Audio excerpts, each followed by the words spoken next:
ஜோசிய சுவாமி நமஸ்காரம். நமஸ்காரம். என்ன சௌக்கியமா? மிகவும் சௌக்கியமாக இருக்கிறேன் பட்டரே. நல்லது. அடியே நலனுக்கு ஒரு குறையும் இல்லை. அனைத்தும் சௌக்கியமாகத்தான் போய்கொண்டிருக்கிறது. அப்படி என்றால் நல்ல திசையில் நல்ல புக்தி போய்கொண்டிருக்கிறது என்று சொல்லுங்கள். அடடே, என் தொழில் வழியிலேயே பேசுகிறீர்கள். நீரும் ஜோதிட சாஸ்திரத்தை சற்று அறிந்து வைத்திருக்கிறீர் போல் இருக்கிறது. அச்சச்சோ, இப்படியெல்லாம் ஒன்றும் இல்லை. நீர் இந்த ஊரில் இருக்கும் போது அடியேன் ஜோசியம் கற்றுக்கொள்ள வேண்டிய அவசியம் என்ன இருக்கிறது? அப்பாடா, என் தொழிலுக்கு பங்கம் இல்லை. ஏன் சேஷாதிரி சுவாமி, நீர் ராஜாங்க காரியங்களுக்கு நாள் பார்த்து கொடுக்கிறீர்.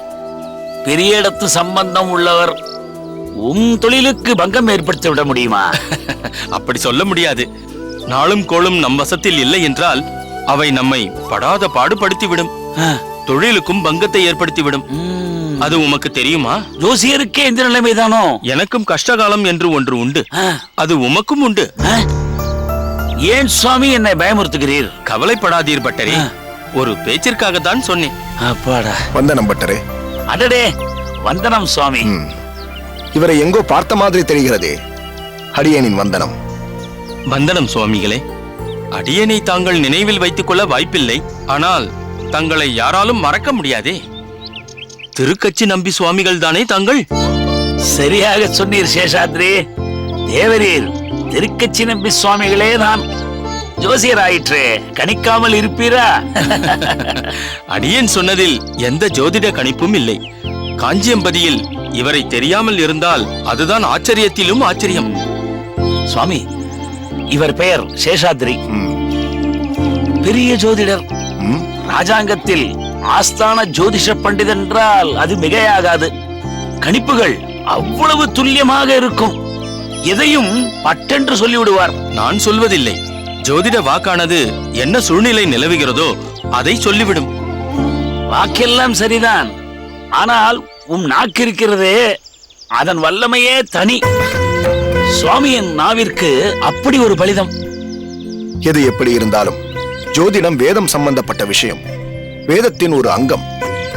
அவரவர் கர்மானுஷ்டானங்களை செய்யவும், பருவகால வானவியல் நுணுக்கங்களை அறியவும், ராஜாங்கத்திற்கு தெரியப்படுத்தவும் ஜோதிட சாஸ்திரம் பெரும் அடித்தளமாக இருக்கிறதே. மிகவும் சரியாக சொன்னார் திருக்கச்சி நம்பிகள்.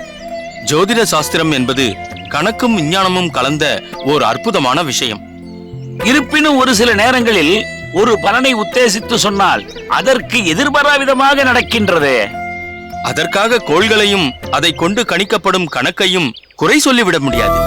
ஜோதிடத்தை கையாளும் ஜோசியரின் அறிவு மற்றும் திறமை அதை பொறுத்த விஷயம். எல்லாவற்றிற்கும் எடுப்பாக ஒரு பதிலை தயாராக வைத்திருக்கிறீர். உண்மையை தானே சொன்னேன். அடியேனுக்கு என்னவோ இதிலெல்லாம் அவ்வளவாக முனைப்பு ஏற்படுவதில்லை. அடியேனுக்கு அது போன்ற அவசியமும் ஏற்படவில்லை. அனைத்தையும் அந்த வரதனுக்கே அடியேன் அர்ப்பணித்து விட்டேன். பிறகு எதை பற்றி கவலைப்பட வேண்டும்? நம்பிகளே, கோள்களுக்கு உரிய அதிகாரிகளும் அந்த வரதனால் அமர்த்தப்பட்டவர்களே. அதனால் அவர்களும் தம் காரியங்களை செய்யத்தானே வேண்டும். அதன்படி பார்த்தால் உங்களுக்கும் சில பலாபலன்களை அளிக்கத்தானே வேண்டும். ஜோசியரே, நீர் என்ன சொல்ல வருகிறீர்? பகவத் கைங்கரியங்கள் செய்து கொண்டு வந்தாலும் கோள் சாரத்தின்படி இவருக்கு நற்பலனும் உண்டு, நிஷ்பலனும் உண்டு. அதாவது கஷ்டப்பட வேண்டிய காலம், நஷ்டப்பட வேண்டிய காலம் என்று ஒன்று வரும்போது இவரும் அனுபவிக்கத்தான் வேண்டுமென்றேன். சரி, உமக்கு என்ன நட்சத்திரம்? மன்னிக்க வேண்டும் சுவாமி, வருங்காலத்தை பற்றி அறிவதில் அடியேனுக்கு விருப்பமில்லை. அதனாலோ என்னவோ அடியேனின் ராசியையும் நட்சத்திரத்தையும் நினைவில் வைத்துக் கொள்ளவும் இல்லை. என்ன சுவாமி இப்படி சொல்கிறீர்? நட்சத்திரத்தையும் ராசியும் கூடவா ஒருவர் மறந்து விடுவார்? சேஷாத்ரி, நீர் சொல்வது சராசரி மனிதருக்கு, இவருக்கு அல்ல. இவர் அந்த வரதனை தவிர வேறு எதையும் மனதில் வைத்துக் கொள்ளாதவர். அவரை கேட்டால் எப்படி? இவருடைய நட்சத்திரத்தையும் ராசியையும் அடியேன் சொல்கிறேன். எப்படி சொல்வீர்கள் பட்டரே? தங்களுக்கு எப்படி இதெல்லாம் தெரியும்? சென்ற முறை உங்களுடைய தாயும் தந்தையும் தங்களை காண வந்திருந்த போது அடியேன் கேட்டு தெரிந்து கொண்டேன். இது வேறா? ஆமாம் சேஷாத்ரி, இவரது நட்சத்திரம் மிருகசீரிஷம், ரிஷபராசி.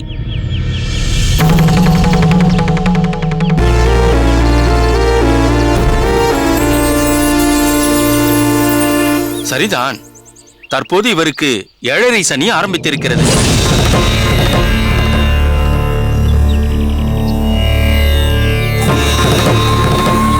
மிகவும் கவனமாக இருக்க வேண்டிய காலகட்டம். என்ன திருக்கட்சி நம்பிகளே, 7.5 சனி என்றால் பயந்து நடுங்காதவர்களே இல்லை எனலாம். தாங்களோ ஏன புன்னகை புரிந்து கொண்டிருக்கிறீர்கள். பட்டரே, இவரோ அடியேனுக்கு 7.5 சனி என்கிறார். ஆனால் அடியேனோ இந்த க்ஷணம் வரை அந்த வரதனின் துதிப்பாடி குதூகலத்தோடு இருக்கிறேன். அவனும் என்னோடு மிகவும் பார்த்தனாகவே இருக்கிறான். அந்யோன்யத்திலும் ஒரு படி மேலோங்கியே இருக்கிறான். அடியேனை கேட்டால் ஒருவேளை இந்த 7.5 சனியால் தான் அடியேனுக்கு இப்படி ஒரு பாக்கியம் என்று நினைக்கிறேன். அந்த வகையில் அடியேனுக்கு எப்பொழுதும் 7.5 சனி இருப்பதே நல்லது. நம்பிகளே, இதன் வீரியம் தெரியாமல் தாங்கள் வேடிக்கையாகவும் அலட்சியமாகவும் பேசுகிறீர்கள்.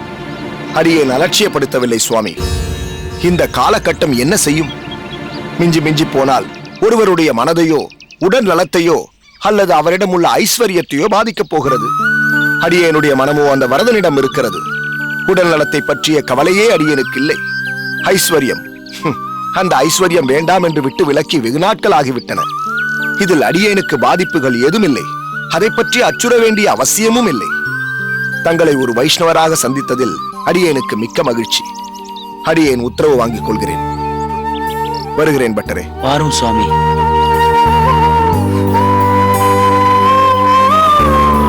என்ன ஜோசியரே, அவர் போவதையே பார்த்து கொண்டிருக்கிறீர்?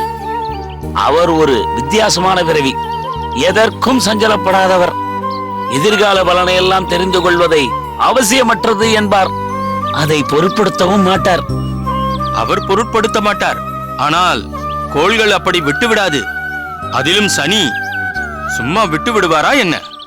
பொறுத்திருந்து பாரும்.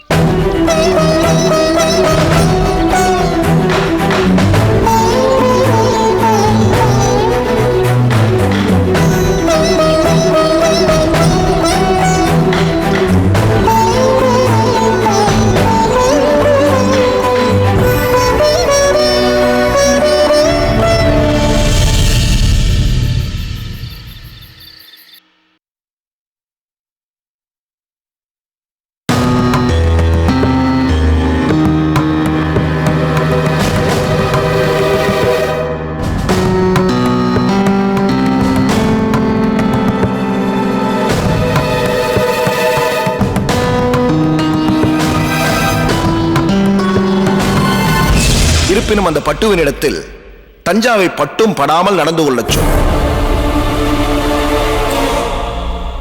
அதிகம் நெருங்கி பழகாமல் அளவோடு இருக்கச் சொல். ஏனென்றால் நாம் யாருடன் பழகுகிறோமோ அந்த சுபாவம் நமக்கும் வர வாய்ப்பு இருக்கிறது.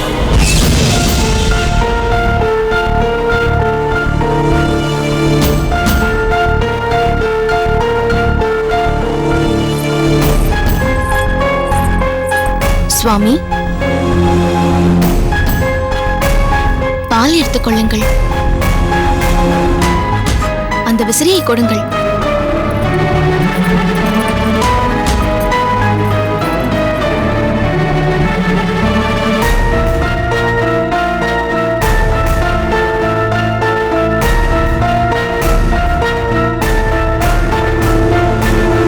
சுவாமி, என்ன நீங்கள் கொடுத்த பாலை பருகாமல் என்னையே பார்த்துக் கொண்டிருக்கிறீர்கள்?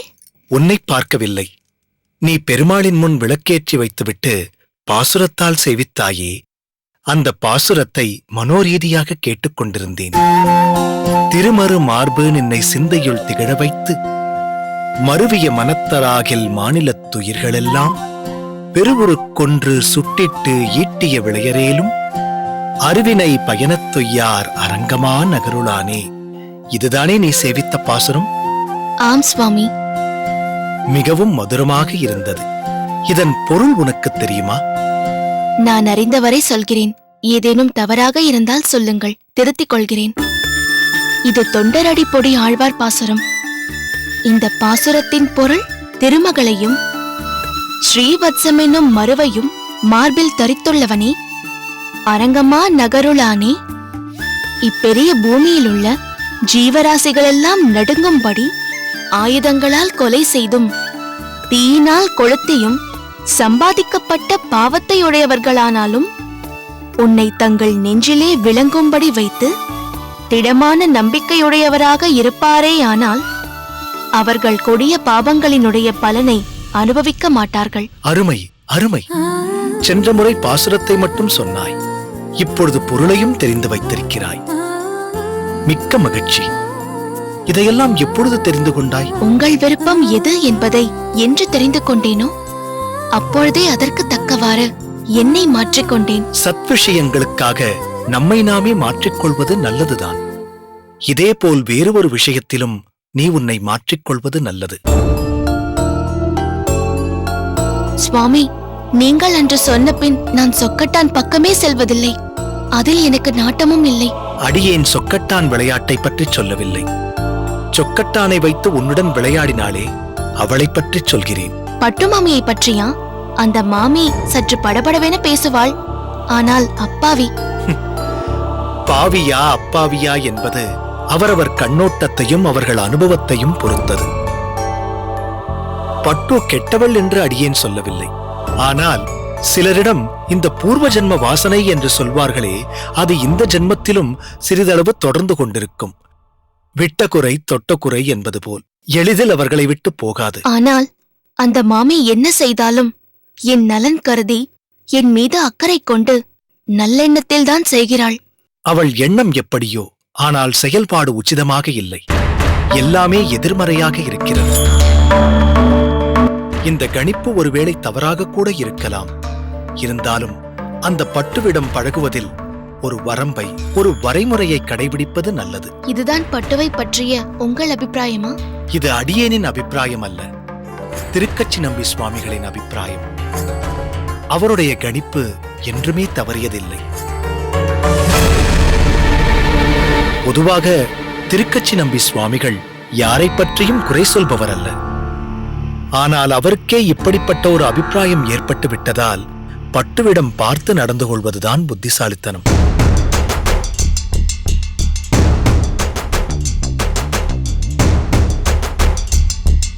நீங்களே சொன்ன பிறகு அதை மீறி நான் செயல்பட மாட்டேன். உங்கள் திருப்திதான் என் திருப்தி. அதேபோல் குருநாதரின் திருப்திதான் அடியேனுக்கு முக்கியம். நம்பி சுவாமிகள் பிரத்யேகமாக அழைத்துக் கூறியதால் அது நிச்சயம் பொருள் பதிந்ததாகத்தான் இருக்கும். அவர் மனம் நோகாமல் நாம் நடந்து கொள்ள வேண்டும். அவசியம் உங்கள் விருப்பப்படியே நடந்து கொள்கிறேன். நேரமாகிவிட்டது. முதலில் பாலை அருந்திவிட்டு வந்து படுங்கள். அதிகாலையில் கோயிலுக்கு போக வேண்டும் என்றீர்களே? ஆமாம் ஆமாம்.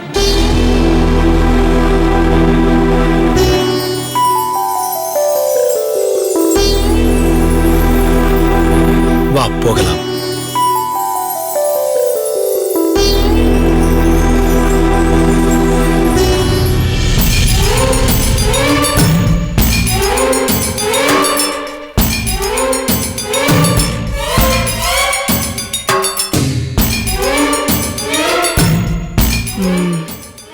அகத்தினுள்ளே அந்த பொடிசு கமலை, வெளியிலே திருக்கச்சி நம்பியா? பட்டோ, சக்கரவியூகத்திற்குள் நுழைந்து விட்டாய். இவர்களை சாமர்த்தியமாக கையாள வேண்டும். கௌசல்யாவிற்கு கொடுத்த வாக்கை நிறைவேற்ற வேண்டும். தஞ்சாவின் கட்டுப்பாட்டிற்குள் ராமானுஜரை கொண்டு வருவதற்கு முன்பு திருக்கச்சியின் கட்டுப்பாட்டிற்குள் இருந்து ராமானுஜரை விடுவிக்க வேண்டும். விடுவிக்கிறேன்.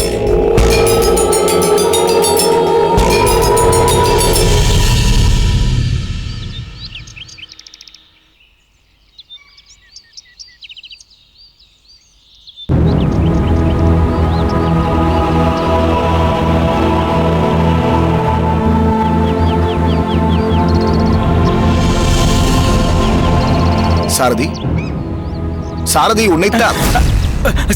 சாமி, அப்படி என்னப்பா பலமான யோசனை உன் உள்ளத்தில்? உன் முகத்தில் கவலை குடிகொண்டிருக்கிறது. ஏதாவது பிரச்சனையா? வேற என்ன சாமி, குடும்பம்னு ஒண்ணு இருந்தா குழப்பம்னு ஒண்ணு இருக்கதானே செய்யுது சாமி. வந்திருக்கிற சங்கடத்தை நினைச்சு குழப்பத்துல இருக்கிற சாமி. அப்படி என்னப்பா குழப்பம் உனக்கு? எங்க அக்கா பொண்ணுக்கு கல்யாணம் வச்சிருக்கு சாமி. நான் முன்னாடியே போய் மாமனா மரியாதை செஞ்சு ஏற்பாட்டை எல்லாம் முன்னாடி இருந்து செய்யணும்னு என் ஆத்தா சொல்லுச்சு. நம்ம பொண்ணுக்கு பரிசம் போட்டதுக்கு உங்க அக்கா எப்ப வந்தாங்க? சடங்கு அன்னைக்கு காலையில தானே வந்தாங்க. நாமளும் உங்க அக்கா பொண்ணு கல்யாணத்துக்கு காலையில போனா போதும்னு என் பொஞ்சாதி சொல்றா சாமி. ஆத்தா சொல்றபடி முன்னாடி போறதா இல்ல பொஞ்சாதி சொல்றபடி கல்யாணத்து அன்னைக்கு போறதான்னு ஒரே குழப்பமா இருக்கு சாமி. என்ன சாமி சிரிக்கிறீங்க? அந்த குழப்பம்லாம் உங்களுக்கு ஏது சாமி? வருத்தமே இல்லாத ஒரு வாழ்க்கைய பதவிசா நீங்க தேடிக்கிட்டீங்க. சாரதி, சங்கடமோ குழப்பமோ நாம் பார்க்கும் பார்வையில்தான் இருக்கிறது. அதையே நினைத்துக் கொண்டிருந்தால் மட்டும் குழப்பம் நீங்கிவிடுமா என்ன? எதற்கும் ஒரு தீர்வு இருக்கிறது. ஆண் பிள்ளையாக சட்டென்று சமயோஜிதமாக ஒரு தீர்வை யோசிக்க வேண்டாமா? அப்படி செஞ்சா தீர்வு கிடைச்சிடுமா சாமி? ஏன் கிடைக்காமல்? எப்படியும் உன் அக்காள் மகள் கல்யாணத்திற்கு என்று உனக்கும் உன் இல்லாளுக்கும் நிச்சயம் வஸ்திரங்கள் புடவைகள் என பலதும் வாங்கி வைத்திருப்பாள். உயர்ந்த ரக பட்டு புடவை ஒன்று உனக்காகவே என் அக்கா வாங்கி வைத்துக் கொண்டு எதிர்பார்த்து காத்திருக்கிறாள் என்று நீ சொன்னால், உனக்கு முன்பாகவே கிளம்பி தயாராகவே காத்திருக்க போகிறாள் உன் இல்லாள். பிறகென்ன, கல்யாணத்தை சீரும் சிறப்புமாக நடத்திவிட்டு வா. அட, இது அந்த வரதன் சொன்ன யோசனையா சாமி?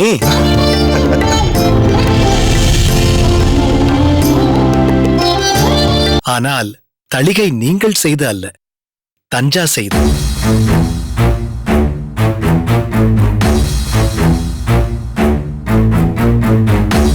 தமிழர்கள் தமிழ் கலாச்சாரம் இது உயர்வு என்ற எண்ணத்தோடு இறைவியை உருவாக்கியிருந்தால் இறைவி உயர்வு.